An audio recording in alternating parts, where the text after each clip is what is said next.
Hey, what's up? This is Ricardo, and in this video I'll show you how to remove the DC jack on a Dell Inspiron 7572. If you're looking for parts for this laptop, go to our website and use this coupon for a 5% off discount.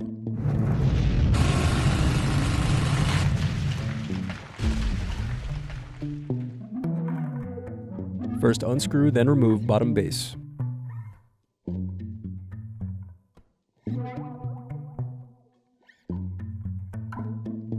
Then unscrew and remove battery.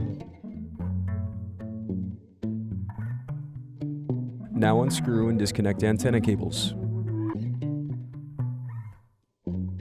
Now unscrew and disconnect cooling fan.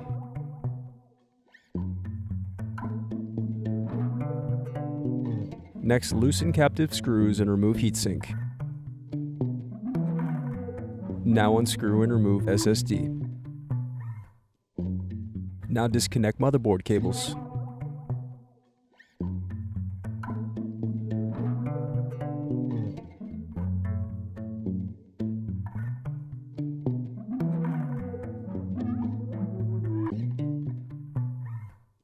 Next, unscrew and remove motherboard. Now unscrew and lift display hinge from palmrest. Then unscrew and remove DC jack. Thanks for watching. Don't forget to like and subscribe if you enjoyed this video. And if you need more, check out this playlist to watch other tutorials for your laptop. You can also click here to find parts for your laptop at partspeople.com.